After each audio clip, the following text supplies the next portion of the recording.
صاحب کا کہنا ہے کہ آج سے 1 سال پہلے میں برطانیہ کے شہر برسٹل میں رہتا تھا اور ان کے ساتھ رہتے رہتے میں ان کا رنگ میں رنگ چکا تھا۔ میرے لیے پارٹیز کرنا، شراب پینا یہ ایک معمول کی بات تھی۔ ایک دن میں ایسے ہی شراب پی کے گاڑی چلا رہا تھا کہ میرا ایکسیڈنٹ ہو گیا۔ میری آنکھ ہاسپٹل میں کھلی۔ جب میں نے دیکھا تو میرے سامنے ایک خوبصورت نوجوان لڑکی کھڑی ہے جس نے بتایا کہ وہی اسے روڈ سے اٹھا کر ہاسپٹل لے کے آئی ہے اور اسی نے اس کا علاج معالجہ کروایا ہے۔ تو ہاسپٹل سے چھٹی ملنے پر وہ مجھے گھر ڈراپ کرنے جا رہی تھی تو اس نے بتایا کہ وہ برٹش ہی ہے اور یہاں کی لوکل لڑکی ہے اور وہ کسی NGO میں کام کرتی ہے۔ تو خیر وہ مجھے گھر ڈراپ کر کے چلی گئی۔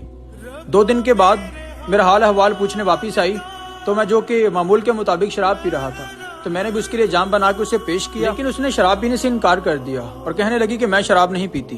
میں نے وجہ پوچھی تو کہنے لگی کہ میں آج کل اسلام پر اسٹڈی کر رہی ہوں تو اسلام میں شراب پینا حرام ہے۔ کوئی ایسی وجہ تو ضرور ہوگی کہ اسلام میں شراب پینا حرام ہے تو اس لیے میں شراب نہیں پیتی۔ تو اس نے مجھے بتایا کہ مجھے اسلام بہت اچھا لگتا ہے۔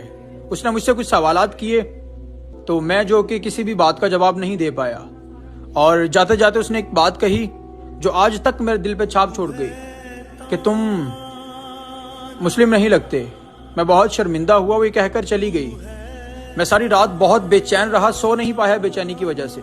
جب صبح اٹھا فجر کے لیے تو سوچا کہ نماز پڑھتا ہوں، وضو کیا، جائے نماز پہ جیسے کھڑا ہوا تو پتہ چلا کہ میں تو نماز ہی بھول چکا ہوں۔ میں نے خود کو بہت بے بس اور لاچار پایا، پھر رونے لگا، اللہ کے ہاں اپنے گناہوں کی معافی مانگی اور پھر میں نے ارادہ کر لیا کہ اب میں نماز ضرور سیکھوں گا اور وہ سب احکامات جو اسلام کے لیے بہت ضروری ہیں، وہ سب چیزیں جو اسلام کی روح سے بہت پابند ہیں، وہ میں لازمی سیکھوں گا۔